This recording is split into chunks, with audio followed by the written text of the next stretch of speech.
트라우마. 감당하기 어려운 심리적 충격. 특별한 사람들의 특이한 경험이 아닙니다. 사는 동안 누구나 겪을 수 있는 상처의 또 다른 이름. 트라우마입니다.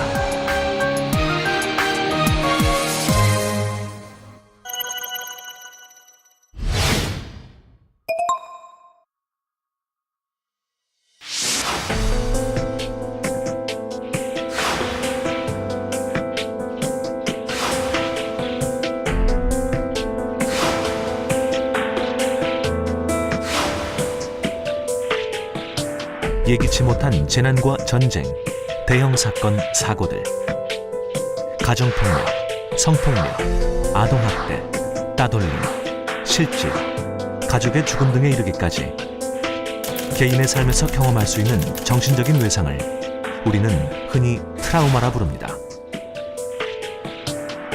1860년대 미국 남북전쟁 당시 참전 병사들 중 일부가 숨이 가쁘고 맥박이 빨라지며 심장이 두근거리는 증상을 호소했는데 의사들은 이를 솔저스 하트, 즉 병사의 심장이라고 불렀습니다. 이것이 문헌에 등장한 트라우마 개념의 시작이었습니다. 본래 트라우마란 뚫다라는 뜻의 그리스어에서 파생된 말입니다. 창이 방패를 뚫고 들어왔으니 상처를 입게 되는 거죠. 40대 평범한 주부 박은숙 씨. 어느 날 장을 보기 위해 집을 나섰는데요. 횡단보도 앞에서 그만 교통사고를 목격했습니다. 신호 기다리고 있는데 쾅 하는 소리가 나서 보니까 자동차랑 자전거가 부딪힌 거예요. 근데 그 자전거에 탔던 아가씨가 너무 많이 다쳤더라고요. 내가 정말 심장이 떨려서 죽는 줄 알았어요. 참.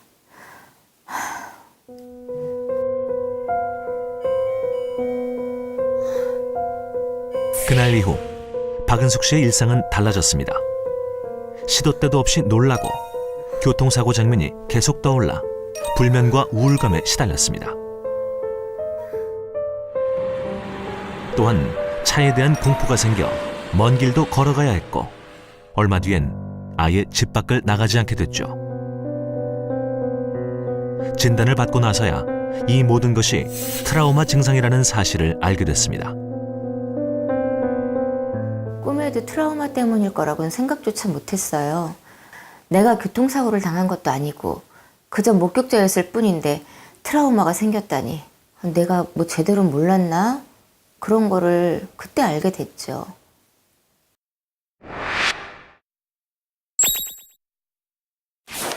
아니요, 그렇지 않습니다. 총에 맞아서도 상처를 입을 수 있지만 이쑤시개에 눈이 찔려도 실명을 할 수가 있습니다.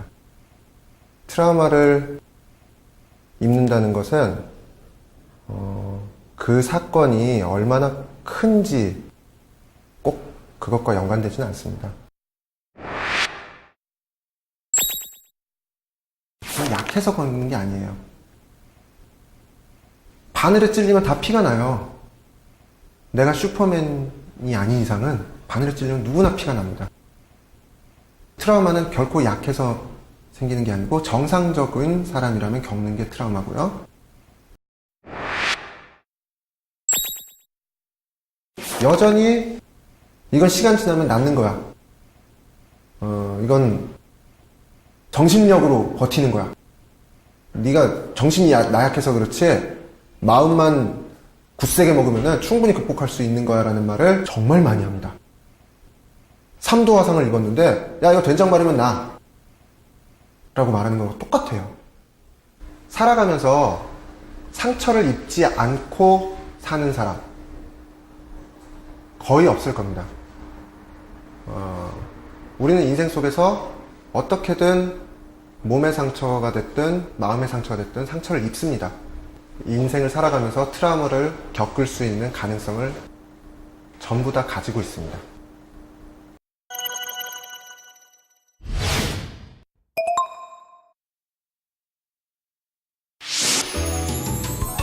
몸에 상처가 나면 그에 맞는 치료법이 필요하듯 트라우마 또한 다양한 치료법이 존재합니다.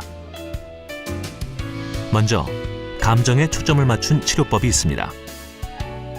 안구운동 민감소실 및 재처리 요법인 EMDR, 개인 및 집단 상담치료, 사이코드라마, 명상 등이 대표적인데요.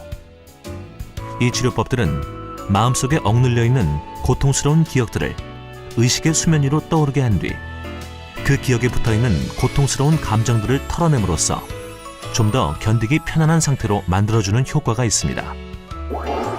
또 다른 치료법으론 인지행동 치료가 있습니다. 흔히 자라보고 놀란 가슴, 소뚜껑 보고 놀란다는 말처럼 트라우마로 인한 왜곡된 사고를 교정함으로써 일상에서 나타날 수 있는 부적응적 행동을 적응적 행동으로 변화시키는 겁니다.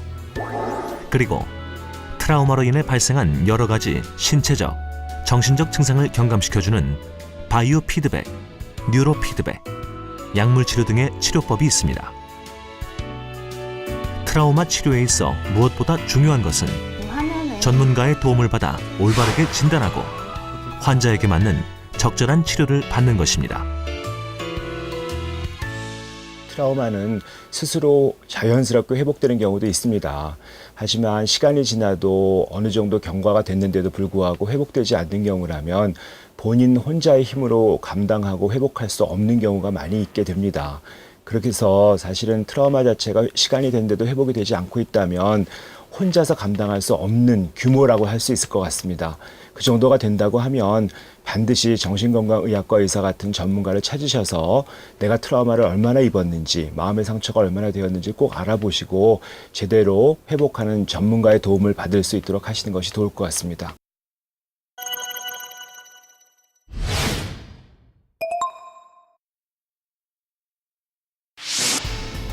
일생 동안 누구나 겪을 수 있는 트라우마. 대부분의 사람들은 자연 회복력이 있어 충격적인 상황을 경험하더라도 일정 시간이 지나면 원래의 기능을 회복합니다. 하지만 잘 관리하지 못하면 정신적 어려움을 겪게 되는데요. 10에서 15% 정도가 PTSD, 즉 외상 후 스트레스 장애와 같은 후유증을 경험하게 됩니다.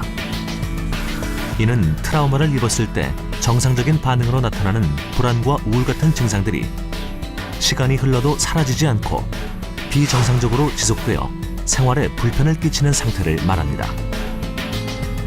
그렇다면 우리에게 트라우마가 닥쳤을 때 어떻게 대처해야 할까요?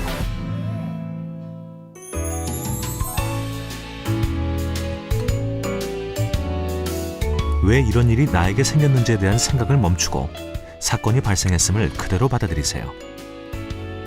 내가 힘들어하고 있다는 사실을 부인하지 말고 받아들이세요.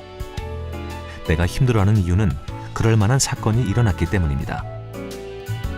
감정을 억누르지 마세요. 대신 감정을 충분히 표현할 수 있는 방법을 찾으세요.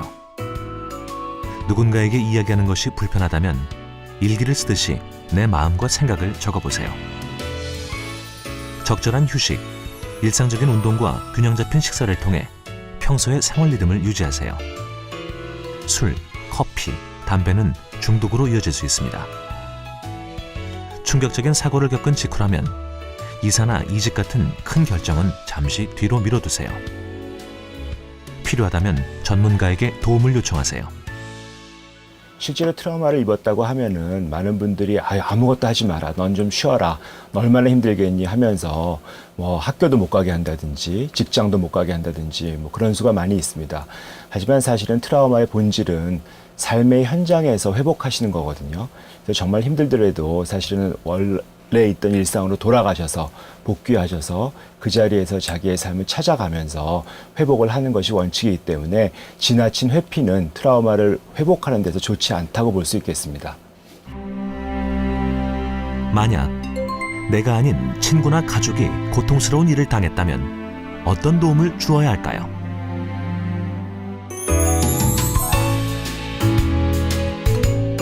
섣부른 위로나 충고를 자제하세요. 말없이 상대의 아픔에 관심을 가져주는 것만으로도 큰 힘이 됩니다. 애써 위로의 말을 찾지 마세요. 어떤 말을 해야 할지 모를 땐 이런 마음을 솔직하게 표현해주세요. 진심이면 충분합니다.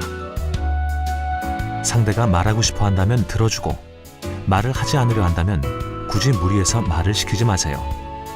지금 상대가 느끼는 감정 상태 그대로를 인정해 주세요.